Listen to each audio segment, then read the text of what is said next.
Bonjour, nous voilà à l'heure de la rentrée après un été qui a plutôt été correct sur l'ensemble des pays et des destinations européennes, mais une reprise depuis septembre qui est plutôt poussive, avec beaucoup de contrastes, comme on l'avait aussi vu pendant cet été. Des contrastes notamment qui sont dus à une reprise plus difficile de l'activité MICE événementielle, où on sent que les grands salons n'ont pas encore retrouvé leur rythme normal. On espère que, évidemment, dès 2022, on va retrouver à la fois des exposants, des plannings bien remplis pour les palais des congrès et les centres d'exposition, mais également une fréquentation qui sera de nouveau au vert. Très certainement,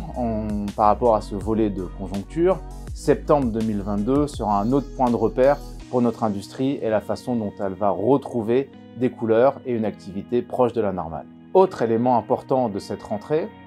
c'est cette tension qu'on a observée sur l'emploi, sur la façon dont on arrivait à réembarquer les collaborateurs de notre belle industrie. Une tension qu'on retrouve partout dans le monde et notamment partout dans les pays européens, que ce soit de l'Europe du Sud, y compris en Allemagne, mais évidemment en France. Dans un monde où la restauration rapide, McDonald's par exemple, fait des spots publicitaires pour montrer à quel point ces offres d'emploi sont attractives, y compris l'armée aussi arrive à recruter. Il faut que notre secteur regarde en face les manquements de cette dernière décennie pour remettre de l'attractivité par rapport à nos beaux métiers qui permettent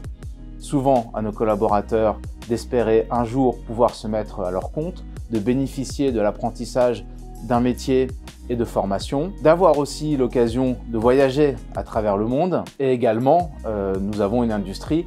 qui doit permettre une organisation du travail qui correspondent aux attentes de flexibilité qu'ont les nouvelles générations. Il ne faut certainement pas éluder l'un des éléments qui est aussi important, mais non pas le seul, qui est la réévaluation des salaires au sein de notre filière. Comme on a pu le voir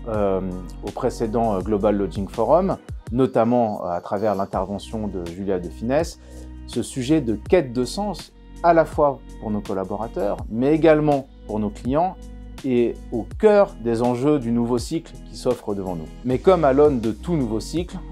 évidemment le contexte économique et des sujets plus généraux sont également importants pour présager de ce que va être le développement de notre industrie. Notamment un des sujets qui a été abordé par Christophe Barrot, mais dont on rediscutera au moment du Paris Asset Forum le 30 novembre prochain, c'est ce sujet du contexte de l'inflation. Elle peut à la fois apporter des éléments intéressants, comme elle l'a fait dans les années 80, voire les années 90, mais elle peut représenter aussi des sujets d'inquiétude, notamment au niveau de l'inflation des coûts de construction